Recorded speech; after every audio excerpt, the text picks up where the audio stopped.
এই পিকচাৰটোক ৱালপেপাৰ বুলি কয়। ইয়াক চেঞ্জ কৰাৰ বাবে আমি ৰাইট ক্লিক কৰি পাৰ্চনেলাইজত ক্লিক কৰিম। যিকোনো পিকচাৰত ক্লিক কৰিলে ৱালপেপাৰ চেঞ্জ হৈ যাব। আন কোনো পিকচাৰক ৱালপেপাৰ বনোৱাৰ বাবে আমি দিছ পিচিত ৰাইট ক্লিক কৰি অপেনত ক্লিক কৰিম। পিকচাৰ চিলেক্ট কৰি ৰাইট ক্লিক কৰি ছেট এজ ডেস্কটপ বেকগ্ৰাউণ্ডত ক্লিক কৰিলে ৱালপেপাৰ চেঞ্জ হৈ যাব। স্ক্ৰীন ছেভাৰ এড কৰাৰ বাবে আমি সাৰ্চ বক্সত স্ক্ৰীন ছেভাৰ লিখিম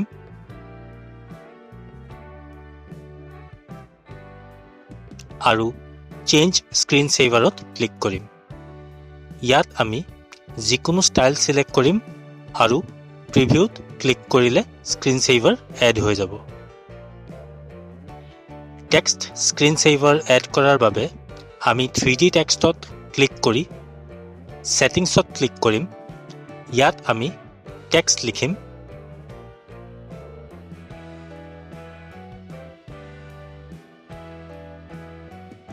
ৰটেশ্যন টাইপ চিলেক্ট কৰিম।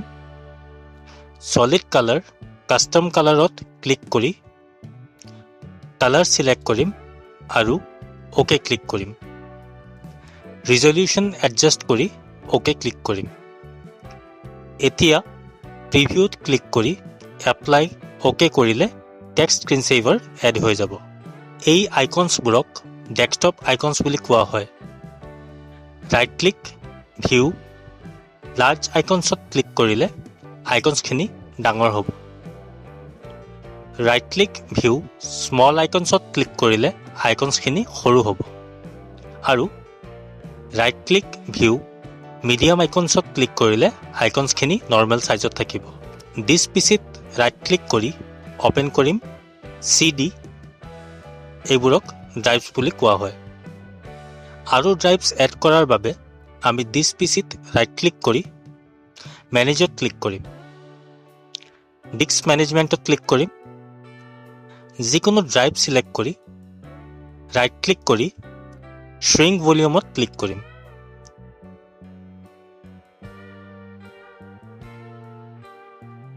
ড্ৰাইভৰ যিকোনো চাইজ লিখি শ্ৰিংকত ক্লিক কৰিম। এতিয়া ফ্ৰী স্পেচত ৰাইট ক্লিক কৰি নিউ চিম্পল ভলিউমত ক্লিক কৰিম। নেক্সট নেক্সট নেক্সটত ক্লিক কৰি ফিনিছত ক্লিক কৰিম। ড্ৰাইভ ক্ৰিয়েট হ'ল। ড্ৰাইভ ডিলিট কৰাৰ বাবে আমি এতিয়া বনোৱা ড্ৰাইভত ৰাইট ক্লিক কৰি ডিলিট ভলিউমত ক্লিক কৰি য়েছ ক্লিক কৰিম। ইয়াক আমি ডি ড্ৰাইভৰ পৰা বনাইছিলোঁ। ডি ড্ৰাইভত ৰাইট ক্লিক কৰি এক্সটেণ্ড ভলিউমত ক্লিক কৰি নেক্সট নেক্সট ফিনিছত ক্লিক কৰিম।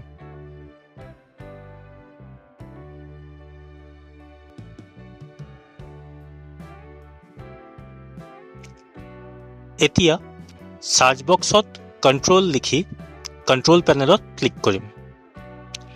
ইউজাৰ একাউণ্টছত ক্লিক কৰিম। আকৌ ইউজাৰ একাউণ্টছত ক্লিক কৰিম। পিচিৰ নাম চেঞ্জ কৰাৰ বাবে আমি চেঞ্জ ইয়ৰ একাউণ্ট নেমত ক্লিক কৰিম আৰু টেক্সট লিখি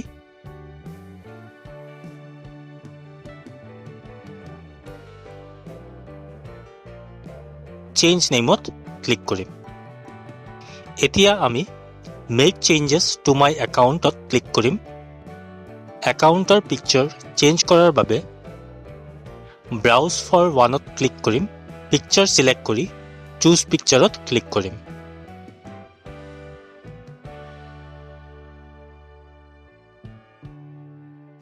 পাছৱৰ্ড এড কৰাৰ বাবে আমি সাইন ইন অপশ্যনছত ক্লিক কৰি পাছৱৰ্ডত ক্লিক কৰিম। এতিয়া এডত ক্লিক কৰি যিকোনো পাছৱৰ্ড লিখিম। চেম পাছৱৰ্ড তলতো লিখিম।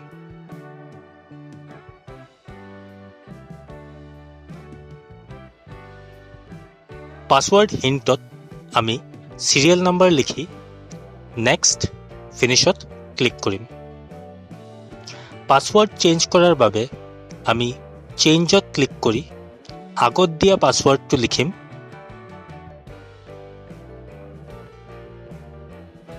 নেক্সটত ক্লিক কৰিম। ইয়াত আমি নতুন পাছৱৰ্ড এড কৰিব পাৰোঁ, নহ'লে পাছৱৰ্ড ৰিমুভ কৰাৰ বাবে একো নিলিখাকৈ নেক্সট ফিনিছত ক্লিক কৰিম।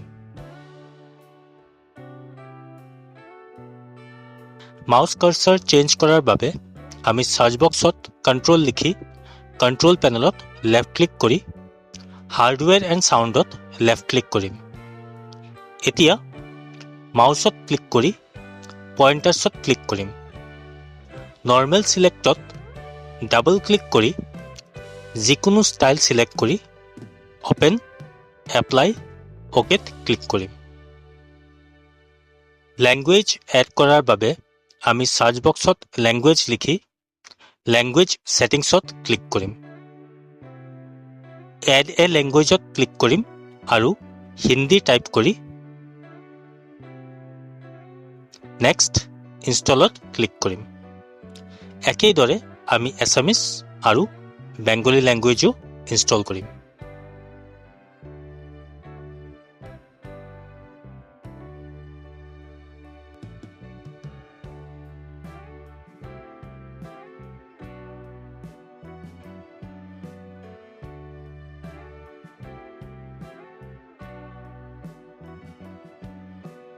ডেট আৰু টাইম চেঞ্জ কৰাৰ বাবে আমি সাৰ্চ বক্সত ডেট লিখি ডেট এণ্ড টাইম ছেটিংছত ক্লিক কৰিম। ইয়াত ছেট টাইম জোন অট'মেটিকেলি এই অপশ্যনটো অফ কৰি চেঞ্জ অপশ্যনত ক্লিক কৰিম আৰু ডেট আৰু টাইম এডজাষ্ট কৰিম।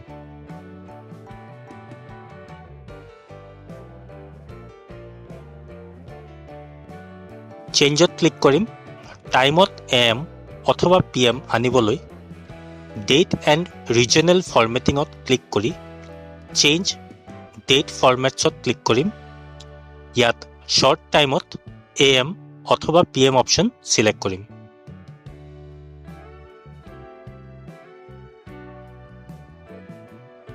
মোবাইলৰ পৰা ফটো কপি কৰাৰ বাবে আমি মোবাইলৰ চাৰ্জাৰ কেবল PCৰ লগত কানেক্ট কৰিম আৰু মোবাইলৰ স্ক্ৰীন ওপৰৰ পৰা টানি ফাইলছ অথবা ফাইলছ ট্ৰান্সফাৰ অপশ্যনত ক্লিক কৰিম। দিছ PCত ৰাইট ক্লিক কৰি অপেন কৰিম আৰু মোবাইলৰ নামত ৰাইট ক্লিক কৰি অপেন কৰিম। এতিয়া ইণ্টাৰনেল ষ্ট'ৰেজত ৰাইট ক্লিক কৰি অপেন কৰাৰ পিছত য'ত আমাৰ ফটোজ আছে তাত ৰাইট ক্লিক অপেন কৰি ফটোজখিনি ছিলেক্ট কৰিম। এতিয়া ফটোজৰ ওপৰত ৰাইট ক্লিক কৰি কপিত ক্লিক কৰিম আৰু ডেস্কটপত ৰাইট ক্লিক কৰি পেষ্ট কৰিম। ৰাইট ক্লিক নিউ ফল্ডাৰত ক্লিক কৰি আমি এটা ফল্ডাৰ বনাম। এতিয়া ফল্ডাৰত ৰাইট ক্লিক অপেন কৰিম আৰু ফটোজখিনি ছিলেক্ট কৰি ৰাইট ক্লিক কাট কৰিম আৰু নিউ ফল্ডাৰত ক্লিক কৰি ৰাইট ক্লিক পেষ্ট কৰিম। এতিয়া আমি আইকনছখিনি এৰেঞ্জ কৰিম। ফল্ডাৰৰ নাম চেঞ্জ কৰাৰ বাবে আমি ফল্ডাৰত ৰাইট ক্লিক কৰি ৰিনেমত ক্লিক কৰিম আৰু যিকোনো নাম লিখি এণ্টাৰ প্ৰেছ কৰিম। ফল্ডাৰৰ আইকন চেঞ্জ কৰাৰ বাবে ফল্ডাৰত ৰাইট ক্লিক কৰি প্ৰপাৰ্টিজত ক্লিক কৰিম। এতিয়া কাষ্টমাইজ চেঞ্জ আইকনত ক্লিক কৰিম আৰু যিকোনো আইকন ছিলেক্ট কৰি এপ্লাই, অ'কে ক্লিক কৰিম। ফল্ডাৰ ডিলিট কৰাৰ বাবে আমি ফল্ডাৰত ৰাইট ক্লিক কৰি ডিলিটত ক্লিক কৰিম।